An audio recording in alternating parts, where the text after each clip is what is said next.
The obsidian council chamber stretched beyond sight, its vaulted ceiling lost in shadow.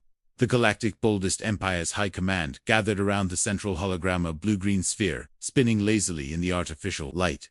Earth laughter echoed from a dozen species as General Vextara's tentacles gestured dismissively. Primitives, he hissed through translator nodes. Still burning fossil fuels. Still fighting among themselves. More laughter rippled through the assembled war leaders. Their vessels barely reached their own moon. We could end them in a single solar cycle. Admiral Koroth's chitinous plates clicked in agreement, but his compound eyes reflected unease. The scouting fleets that failed to return equipment failures, Vextara interrupted. Nothing more. Yet whispers persisted in the darker corners of the Empire. 3 scout ships, vanished. No distress signals. No debris fields. Veterans who remembered the Zarian Purge spoke of similar vanishings, just before that species had turned desperate, dangerous. The Emperor's crimson gaze swept across his generals. Prepare the 7th Fleet. Show these humans why we are called the boldest. Across the void, 1,000 warships gathered like metal vultures. Their crews boasted of easy victory as they watched Earth grow larger through reinforced viewports. Commander Yalth inspected his plasma cannons, while his soldiers shared stories of previous conquests, worlds that surrendered. At first sight of their vessels. But in the ship's archives, an old file caught Yalth's attention. A memoir from the Hegemony Wars, centuries past. Do not mistake primitive technology for primitive minds. Some species compensate for weakness with something far more dangerous: absolute refusal to yield. He dismissed the warning. What could naked apes do against plasma fire and quantum shields? On Earth, emergency broadcasts crackled across every frequency. The sky burned with descending ships, their forms blotting out constellations. Yet in farmhouses and cities, in factories and schools, humanity didn't collapse into panic. They prepared. Farmers welded scrap metal into armor. Engineers reversed satellites to create orbital weapons. Teachers became tacticians.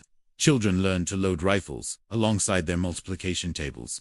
The species that had survived ice ages and supervolcanic eruptions faced extinction with the same grim determination they'd always shown. President Chin's voice reached every corner of the globe. They expect us to kneel.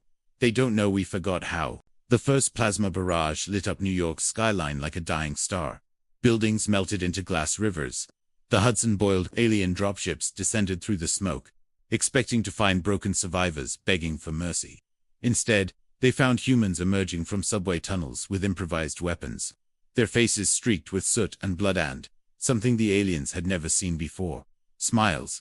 Not of madness, but of anticipation. Corporal Martinez led his squad through Central Park's crater, picking off alien patrols with hunting rifles and stolen energy weapons. When his ammunition ran low, he rigged kitchen timers to alien grenades. When those ran out, he used broken glass and gasoline. Why do they keep fighting? A wounded alien gasped into his unit. Their city burns. Their leaders are dead. Why won't they stop? Because humans had learned something the boldest empire never had: how to find hope in hopelessness. The captured dreadnought, Zirian's pride, became humanity's first stroke of genius. While the aliens searched for survivors in the ruins of London, a team of aerospace engineers and computer programmers infiltrated the massive ship. They didn't just steal it, they dissected it. Within 18 hours, every piece of alien technology had been catalogued, reverse-engineered, and improved. The plasma cannons that had melted cities now powered human defense grids. The quantum communications that coordinated the invasion became humanity's early warning system. Dr. Sarah Kim worked 48 hours straight, her fingers flying over alien keyboards as she cracked their encryption.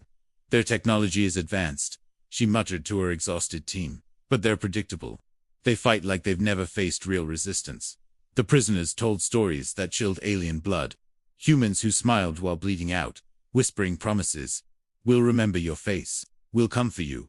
They spoke of mothers who picked up weapons when their children fell, of wounded soldiers crawling across battlefields to detonate charges under enemy vehicles.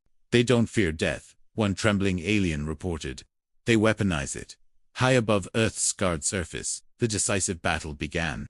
Admiral Koroth's fleet outnumbered the ragged human vessels 10-1. His ships gleamed with fresh armor, while human craft leaked atmosphere and sparks. Victory seemed certain.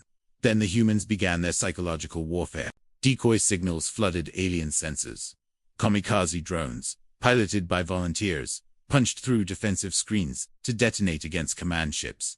False retreat patterns lured alien squadrons into crossfire zones, where humans turned their own weapons against them. They're inside our formations.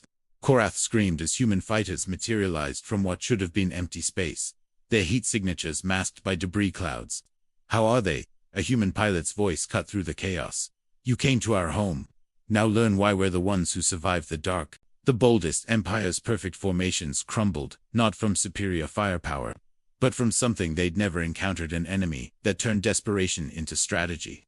General Vexthera's retreat request reached high command as his flagship burned around him. The humans have broken our lines. Request immediate withdrawal, denied. The Emperor's voice crackled through damaged speakers. The Boldest Empire does not retreat from primitives. That arrogance cost them everything. Humanity's counterstrike came not as expected, a direct assault, but as something far worse. They came as hunters. In the ashes of orbital platforms and the wreckage of invasion fleets, human survivors recorded their messages. Not boasts of victory, but warnings carved in plasma and transmitted across the galaxy. We never wanted war. But if you bring it to our world, we'll show you why we're the species that survived everything this universe threw at us. The message spread faster than light across alien communication networks. On distant worlds, Boldest Empire citizens watched footage of humans rebuilding destroyed cities within days.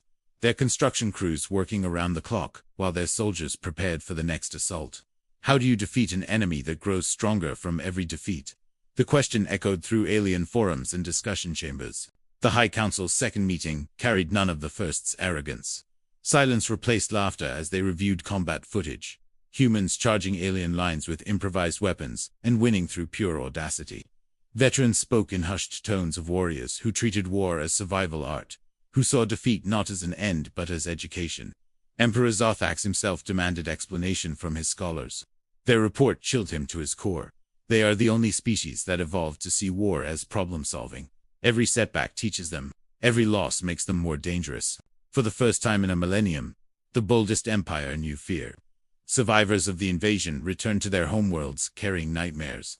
They spoke of human mothers singing lullabies while loading rifles, of children who learned tactics alongside arithmetic, of wounded soldiers who crawled through fire to position charges under enemy armor. The stories spread like plague across the galaxy. The invincible Boldest Empire, broken not by superior technology, but by human resolve. In the Empire's most sacred war archives, scribes added a new entry, with trembling appendages. From humanity we learned terror. They do not yield, they do not forget. They do not forgive.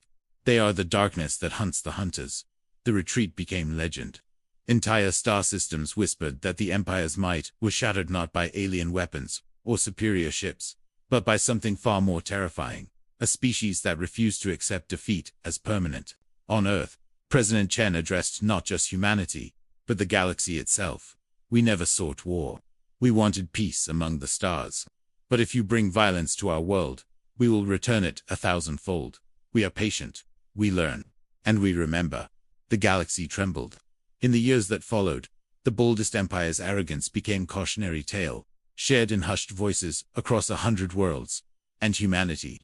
They became something far more dangerous than conquerors. They became the hunters in the dark, patient and watching, ready to remind the universe why Earth's children had survived every extinction event their world could create and why they would survive anything the galaxy might send.